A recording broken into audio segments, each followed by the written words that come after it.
What to do when death comes knocking. Hey, I am Chuck the bureaucrat, and when I was working in the Pentagon as a colonel, there was this very high priority piece of information that I always had my folks on the lookout for. And that was when a coworker had a death in their family. One of the odd things about the Pentagon is most of the people working there are between the ages of 30 and 50, and so that's a stage of life where people often lose a parent or sometimes a sibling.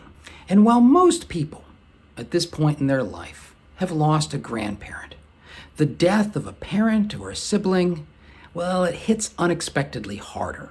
And so I had my people keep their ear out for this kind of an event. I mean, everybody's always going through something, but this deserves special attention. Number one, if somebody on the other side of the table, somebody you routinely compete against for resources, loses a family member, it's entirely possible that something they care about is going to fall through the cracks. And now is not the time to take advantage of that lapse. It's unprofessional, and one of the reasons why you want to know if the reason they dropped the ball is because they're going through something personal. Plus, you may have to restrain other people at the table who don't understand why that ball got dropped. Number two is a simple one: send flowers. A lot of people are going to wait. They're going to wait for a collection. They're going to wait for somebody else to order the flowers. Order the flowers and get them sent immediately. If the family says they want a donation in lieu of flowers, send flowers anyways. And don't get fancy with the card.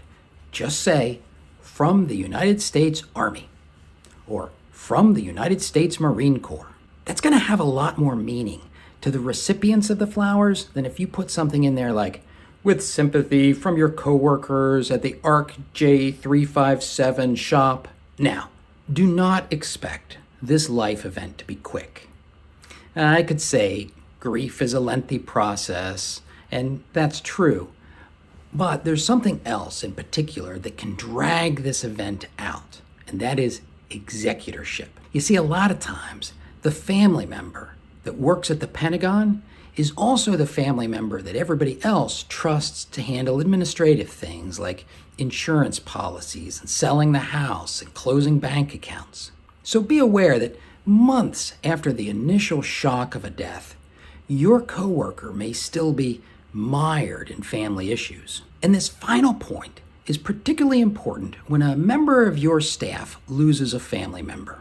You want to thread the needle between there being a giant pile of work on their desk when they get back and there being absolutely nothing for them to do when they return.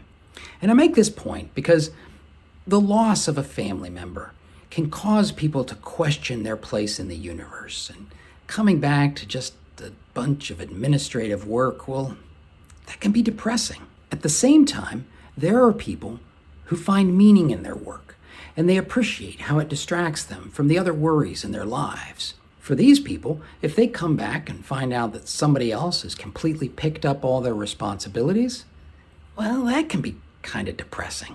So, as a supervisor or even just a coworker of somebody who's lost a family member, you want them to know that their work is valued and that people around them care about them. Listen, you work in the Pentagon. Some days the goal is to win a back alley knife fight over $50 million. Other days, the goal is to treat a complicated and nuanced family matter with dignity and respect.